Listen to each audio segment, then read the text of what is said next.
दोस्तों, इंदु हिंदी स्टोरी में आप सभी का स्वागत है। आज मैं आपको सुनाने जा रहा हूं कि मानव की जिज्ञासा कभी भी खत्म नहीं होता। उसी जिज्ञासा को पूरा करने के लिए हम जो पहले से होता है उसे भी खो देते हैं। इस कहानी में हमें यही सीखने को मिलेगा कि मानव की जिज्ञासा कभी खत्म नहीं होता। वीडियो को लास्ट तक जरूर देखना। वीडियो अच्छा लगे तो एक लाइक और अपने दोस्तों के साथ शेयर जरूर करें। तो चलो शुरू करते हैं। इस संसार के कई महाद्वीप में हीरों की कई खानों की खोज हो चुकी थी। वहां के एक गांव में रहने वाला किसान सुरेश अक्सर उन लोगों की कहानियां सुना करता था जिन्होंने हीरों की खान खोजकर अच्छे पैसे कमाए और अमीर बन गए। वह भी हीरे की खान खोजकर अमीर बनना चाहता था। एक दिन अमीर बनने के सपने को साकार करने के लिए उसने अपना खेत बेच दिया और हीरों की खान की खोज में निकल पड़ा। अफ्रीका के लगभग सभी स्थान छान मारने के बाद भी उसे हीरों का कुछ पता नहीं चला। समय गुजरने के साथ उसका मनोबल गिरने लगा।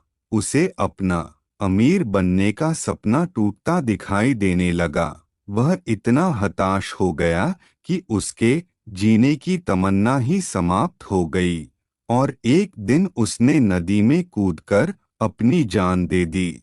इस दौरान महेश, जिसने सुरेश से उसका खेत खरीदा था, एक दिन उसी खेत के मध्य छोटी नदी पर गया। सहसा उसे नदी के पानी में से इंद्रधनुषी प्रकाश फूटता दिखाई पड़ा।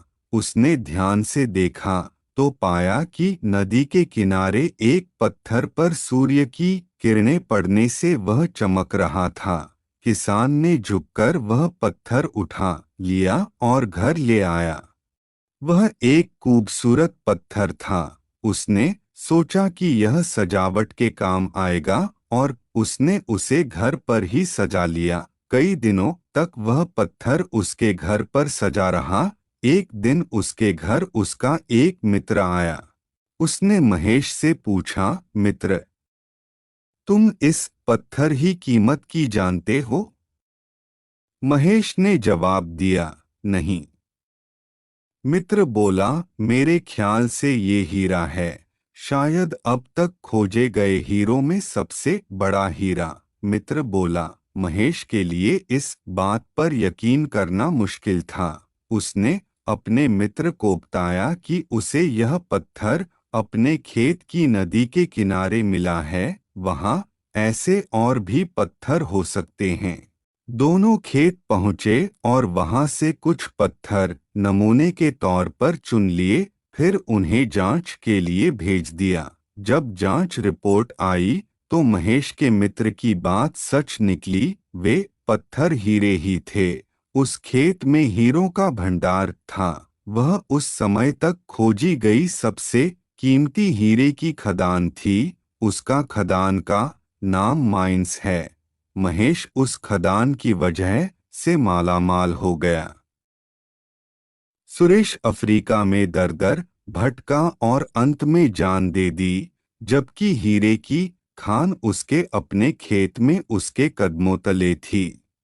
हमें इस कहानी से यही सीख मिलता है कि इस कहानी में हीरे पहले सुरेश के कदमों तले ही थे, लेकिन वह उन्हें पहचान नहीं पाया और उनकी खोज में भटकता रहा। ठीक वैसे ही हम भी सफलता प्राप्ति के लिए अच्छे अवसरों की तलाश में भटकते रहते हैं। हम उन अवसरों को पहचान नहीं पाते या पहचान कर भी महत्व नहीं देते, जो हमारे आसपास ही छुपे रहते हैं। जीवन में सफल होना है तो आवश्यकता है बुद्धिमानी और परख से उन अवसरों को पहचानने की और धैर्य से अनवरत कार्य करने की। सफलता निश्चित है।